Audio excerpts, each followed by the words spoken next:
नमस्कार शेतकरी बांधवांनो, तुमच्या सगळ्यांसाठी एक एकदम जबरदस्त बातमी आहे.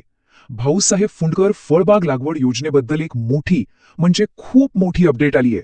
चला तर मग याबद्दल सगळं काही एकदम सोप्या भाषेत समजून घेऊया. तर सगळ्यात पहिली आणि सगळ्यात मोठी खुशखबर, या योजनेसाठी फायनली म्हणजे अखेर निधी मंजूर झालाय. जे शेतकरी बांधव फळबाग लावायचं प्लॅनिंग करत होते ना, त्यांच्यासाठी तर ही खूपच आनंदाची बातमी आहे. बरं, सरकारनं पैसे तर दिलेत, पण खरा प्रश्न काय आहे माहितीये? याचा फायदा आपल्याला म्हणजे तुम्हाला मिळणार का आणि कसा मिळणार, हेच समजून घेणं सगळ्यात महत्वाचं आहे. त्यामुळे हा भाग अजिबात चुकू नका. तर लक्ष देऊन ऐका. राज्य सरकारनं येत्या 2025-26 या वर्षासाठी सर्वसाधारण गटातल्या शेतकऱ्यांसाठी तब्बल 30 कोटी रुपये मंजूर केले आहेत. हो, तुम्ही बरोबर ऐकलं, पूर्ण 30 कोटी. विचार करा, यातून हजारो शेतकऱ्यांचा फळबाग लावण्याचं स्वप्न आता खरं होऊ शकतं. आणि हो, काळजीचं काही कारण नाही. हा सगळा पैसा थेट कृषी आयुक्तालयाकडून आपल्यापर्यंत पोहोचणार आहे. म्हणजे काय, तर सगळा व्यवहार एकदम चोख आणि सरकारी नियमांप्रमाणेच होणार.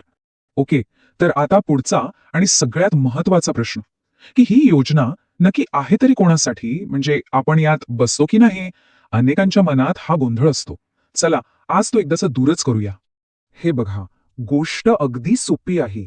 अनेक शेतकरी असे आहेत ज्यांना महात्मा गांधी रोजगार हमी योजनेतून फळबाग लागवडीचा फायदा घेता येत नाही.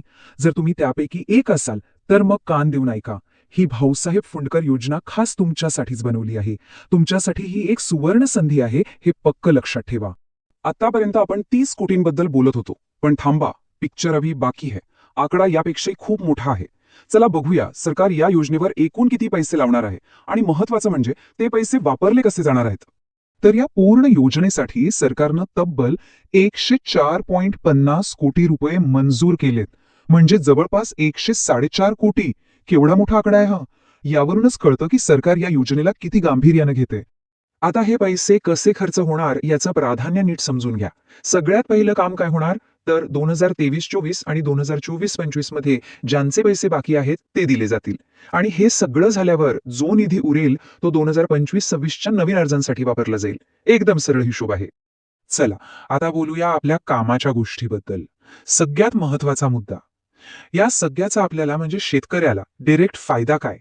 कारण शेवटी तेच महत्वाचं आहे, बरोबर की नाही? या योजनेचे 3 मोठे आणि थेट फायदे आहेत. नंबर 1, तुम्हाला स्वतःची नवीन फळबाग लावता येईल. नंबर 2, साहजिकच तुमच्या उत्पन्नात वाढ होईल. आणि नंबर 3, जे सगळ्यात महत्वाचं आहे, एकदा का तुमची बाग उभी राहिली ना, की पुढची अनेक वर्ष तुम्हाला एक स्थिर म्हणजे गॅरंटीड उत्पन्नाचा मार्ग मिळेल. ठीक आहे, सगळी माहिती तर आपल्याला मिळाली, पण आता पुढे काय? आता खरी वेळ आली आहे ती या संधीचं सोनं करण्याची. मग त्यासाठी नक्की काय करायला हवं? चला, तेच बघूया. शेतकरी बांधवांनो, ही साधी सुधी नाही तर खरंच एक खूप मोठी संधी आहे. एक गोष्ट लक्षात घ्या, आज लावलेली ही फळबाग फक्त तुमच्यासाठी नाहीये, तर तुमच्या पुढच्या पिढ्यांसाठी सुद्धा उत्पन्नाचं एक मोठं साधन बनेल.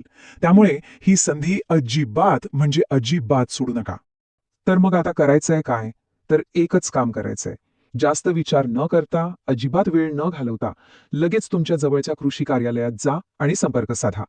अर्ज कसा करायचा, कोणती कागदपत्र लागतील, याची सगळी माहिती तुम्हाला तिथेच मिळेल.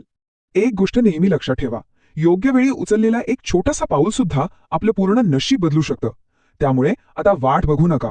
आजच अर्ज करा आणि आपल्या शेतीला आणि त्यासोबतच आपल्या कुटुंबाला एक नवीन उज्ज्वल दिशा द्या.